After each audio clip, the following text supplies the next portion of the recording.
Hello बच्चों, तो आज की क्लास में बात करेंगे स्ट्रक्चर ऑफ एटम के बारे में। तो चलिए शुरू करते हैं। सबसे पहले ये मेरे हाथ में ये एक मार्कर है, ठीक है। इस मार्कर का कोई ना कोई मास है, कोई ना कोई वेट है जो मैं फील कर सकती हूँ। या लेट सपोज़ ये एक पेंसिल है, इसका मास है, इसे हम हाथ में पकड़ते हैं तो हम इसे फील कर सकते हैं। या लेट सपोज़ ये मेरे पास एक पानी का बॉटल है और इसमें पानी है, इसका एक मास है, इसे मैं उठाऊँगी तो मैं फील कर सकती हूँ। एक्चुअली में ये जितने भी मटेरियल आपको इर्द गिर्द देखने को मिलते हैं, इनको जब आप देखते हैं या टच करते हैं तो आपको फील होते हैं। कोई चीज़ आप उठाते हैं तो बहुत हैवी होता है, कोई चीज़ उठाते हैं तो बहुत ज़्यादा लाइट होता है। जैसे पानी का ग्लास उठाएंगे तो वो हैवी होगा, लेकिन अगर एक पेपर उठाएंगे तो वो एक्चुअली में उससे लाइट होगा।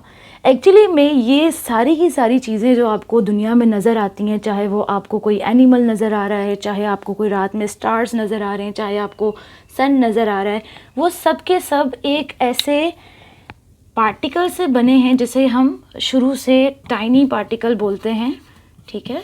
एलिमेंट्री स्कूल से हम इसको पढ़ते आ रहे हैं कि एटम जो है वो टाइनी पार्टिकल है। यानी जितनी भी दुनिया आप देख रहे हैं, जितना कुछ भी आप अपने इर्द गिर्द देख रहे हैं, that is actually composed of the atom which is the tiny particle of this universe. मतलब ये हुआ कि लेट सपोज ये मेरे पास एक छोटा सा लाइक पेपर है, अगर मैं इसको बहुत सारे पीसेस में तोड़ दूँ, ठीक है, बहुत सारे इसके मैं छोटे छोटे टुकड़े कर दूँ, तो ये एकदम क्या हो जाएगा, पाउडर बन जाएगा, है ना। तो उसमें हमारे पास एक ऐसा टुकड़ा आएगा या एक ऐसा ज़र्रा आएगा जिसे हम क्या बोलते हैं, एटम बोलते हैं। जैसे आपके घर में नॉर्मली शुगर होता है ना, अगर शुगर का पाउडर कर लें तो उसके पाउडर के जो पार्टिकल्स होते हैं वो कितने टाइनी टाइनी होते हैं। लेट्स सपोज जैसे ये आपके पास है, आपने इसमें पार्टिकल्स जो है वो आपने उसे पीस लिया, आपने उसे ग्राइंड कर लिया, तो अब आपको जो है वो छोटे छोटे बहुत ही ज़्यादा बारीक पार्टिकल्स नज़र आने लगते हैं। ऐसा ही एक पार्टिकल है हमारी दुनिया का जिसे हम एटम बोलते हैं, जिसने इस पूरी दुनिया को बनाया है, फॉर्म किया है ना। तो एक्चुअली में ये एटम क्या है, ये बिल्डिंग ब्लॉक है सारे मटेरियल का जो आप अपने इर्द गिर्द देखते हो। चाहे वो कोई मार्कर है, चाहे वो कोई लाइक मेरे पास पीने का पानी है, या लेट सपोज कोई भी चीज़ है, एयर है, ऑक्सीजन है, जिसे आप इनहेल करके ज़िंदा रहते, रेस्पायर करते, ठीक है। अब यूजुअली में आपने बचपन से जो एटॉमिक स्ट्रक्चर पढ़ा है वो कैसा पढ़ा है कि भाई ये एटॉमिक स्ट्रक्चर होता है, ठीक है। ऐसा आपने पढ़ा है कि एटम जो है वो ऐसा सर्कल बनाते हो आप और उसमें जो है वो फिर इलेक्ट्रॉन्स वगैरह आप लिख रहे होते हैं, जो कि गलत है। एक्चुअली में एटॉमिक स्ट्रक्चर जो है या एटम जो है वो एक 3D पार्टिकल है, ठीक है। 3D पार्टिकल है मतलब जो कि 3 डायमेंशंस रखता है, ठीक है। लाइक फॉर एग्जांपल अब नॉर्मली आपको पता होगा कि ये जो स्ट्रक्चर मैंने बनाया ये 2D है, यानी ये x एक्सिस है और ये y एक्सिस है, ठीक है। लेकिन अगर मैं एक और एक्सिस यहाँ पर इसके साथ जोड़ दूँ इस तरह से, तो इसे मैं अब यहाँ पर बोलूँगी, ये जो स्ट्रक्चर बना है इस स्ट्रक्चर को बोलते हैं 3D स्ट्रक्चर, ठीक है। यानी ये अब इसका x डायमेंशन है, ये इसका z डायमेंशन है और ये इसका y डायमेंशन है। यानी लेट सपोज इसको समझने के लिए, इस 3D मॉडल को समझने के लिए आपके पास जैसे ये एक बॉक्स है, सामने से बॉक्स नज़र आ रहा है इस तरह से, लेकिन अगर मैं इसको रोटेट कर दूं तो इसके 3 डायमेंशन है जो कि विजिबली नज़र आ रहे हैं। ये इसका x डायमेंशन, ये इसका z डायमेंशन और ये इसका y डायमेंशन, ठीक है। अगर आप देखें तो इसमें कुछ ना कुछ रखा जा सकता है ना। तो ऐसा स्ट्रक्चर जो है वो हमारे एटम का है, ठीक है। अगेन ये क्यूब है, इसको सामने से देखिए, लेकिन अगर मैं इसे रोटेट कर दूंगी सामने से देखने पे तो 2 डायमेंशन ही है, ये x और ये x और ये y। लेकिन अगर इसे रोटेट कर दूं तो ये z, ये x और ये y। एक्चुअली में एटम जो है वो इलेक्ट्रॉन्स को इसी तरह से, एटम में जो है वो इलेक्ट्रॉन्स 3 डायमेंशन में अरेंज हुए होते हैं। लेट्स सपोज जैसे कि ये है, ठीक है। देखिए ये मॉडल एक मैंने बनाया है, यहाँ पर कंसिडर कीजिए, ये जो है वो ऑर्बिट्स हैं और ये मॉडल इस तरह से आपको देखने को मिलता है एटम का, ठीक है। ये 3D मॉडल होता है। जैसे लेट सपोज इसे मैं रोटेट करूँगी तो इसकी जो देखने का जो विजुअलाइजेशन है वो चेंज हो जाएगा, ठीक है, यूँ। तो जो इलेक्ट्रॉन्स हैं वो इन्हीं शेल के अंदर, इन्हीं ऑर्बिट्स के अंदर अरेंज होते हैं और एटम को बनाते हैं, एटम के कॉन्फ़िगरेशन को बनाते हैं। अब जो डिफरेंट एटम्स होते हैं उनके ये जो ऑर्बिट्स होते हैं वो डिफरेंट होते हैं और ये ऑर्बिट्स उस पूरे के पूरे एटम को बनाते हैं, बिल्ड करते हैं। और इन शेल्स की वजह से, ठीक है, ये जो शेल्स हैं इन शेल्स की वजह से और इनमें जो इलेक्ट्रॉन्स अरेंज होते हैं उनकी वजह से एटम का जो स्ट्रक्चर होता है या जो कॉन्फ़िगरेशन या जो उसका जो फंक्शन होता है वो बिल्कुल डिफरेंट होता है। लेट्स सपोज़ मान के चलते हैं हमारे पास लेट्स से हाइड्रोजन के हम एटम की बात करते हैं, बहुत सिंपलेस्ट स्ट्रक्चर है। लेट्स सपोज़ ये हाइड्रोजन है, ये हाइड्रोजन का न्यूक्लियस है, ठीक है। एटम न्यूक्लियस से और ऑर्बिट से मिलके बना है और ये इसका एक ही ऑर्बिट होता है और इसके एक ही शेल में एक इलेक्ट्रॉन होता है जो कि इसके अंदर घूम रहा होता है, ठीक है, रिवॉल्व कर रहा होता है या मौजूद होता है, ठीक है। तो ये एक ही इलेक्ट्रॉन है। तो यानी अगर इस स्ट्रक्चर को समझे तो ये स्ट्रक्चर कुछ इस तरह से कि ये एक है और इसके अंदर बीच में यहाँ पर एक न्यूक्लियस है और इलेक्ट्रॉन जो है वो इसके शेल में मौजूद है। तो ये स्ट्रक्चर हो गया हाइड्रोजन का।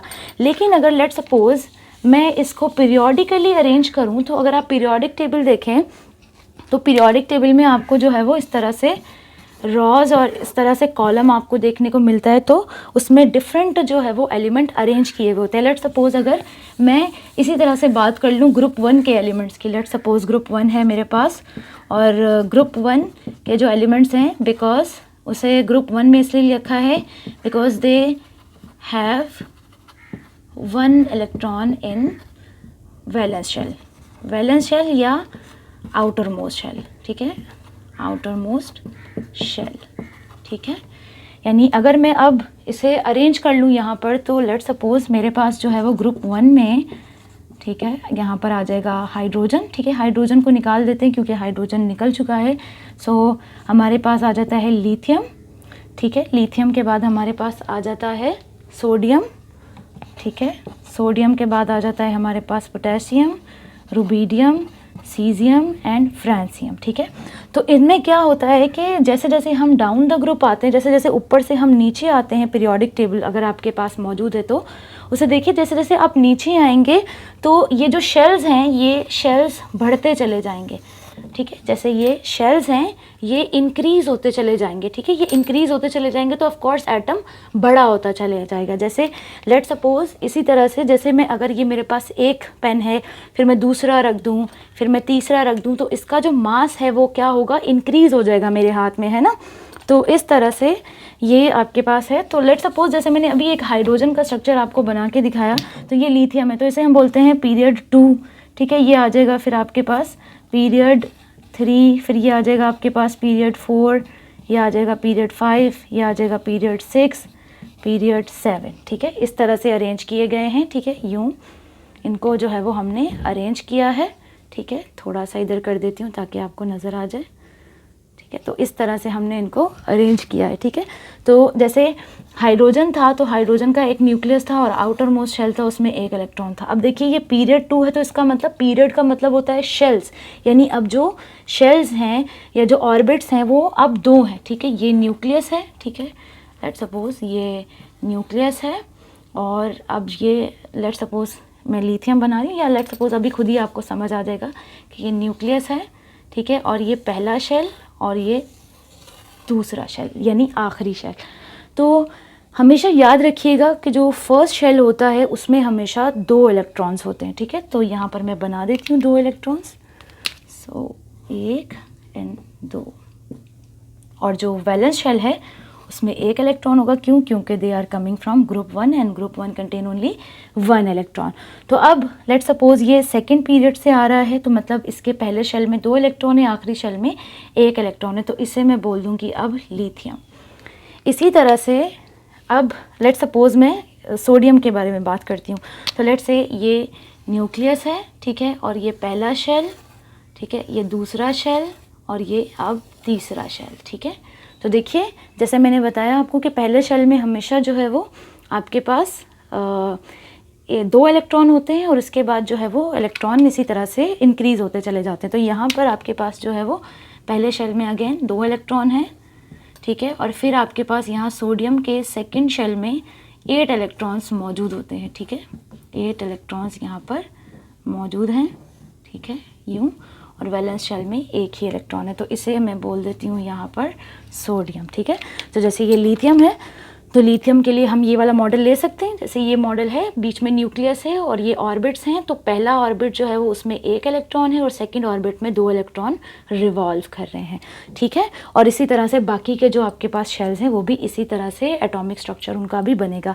और एक बात और यहाँ पर कि जो एटम होता है, एटम जो है वो न्यूट्रल है, यानी एटम के ऊपर चार्ज ज़ीरो होता है। ज़ीरो क्यों होता है? क्योंकि एटम में जो नंबर ऑफ़ इलेक्ट्रॉन्स होते हैं वो equal to number of protons होते हैं, ठीक है। यानी जो नंबर ऑफ़ इलेक्ट्रॉन है वो equal to number of proton है। जैसे लेट सपोज ये लिथियम है या लेट सपोज कोई भी एटॉमिक स्ट्रक्चर है, तो उसके अंदर number of proton they are always equal to number of electron, ठीक है। Number of proton and number of electron they are always equal, ठीक है। जैसे लेट सपोज कि ये लिथियम है, ठीक है। तो लिथियम के पास 2 इलेक्ट्रॉन है पहले शेल में और 1 इलेक्ट्रॉन जो है वो इसके बाहर के शेल में है।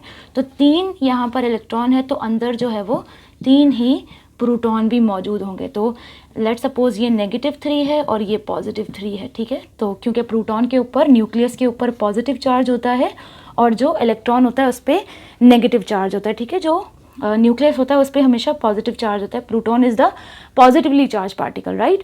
तो ये -3 से +3 कैंसिल हो जाएगा, तो ये 0 आ जाएगा। यानी ये जो पूरा का पूरा एटम है वो अभी इलेक्ट्रिकली न्यूट्रल है, राइट। मिलते हैं नेक्स्ट क्लास में नए टॉपिक के साथ। अपना ख्याल रखें। अल्लाह हाफ़िज़।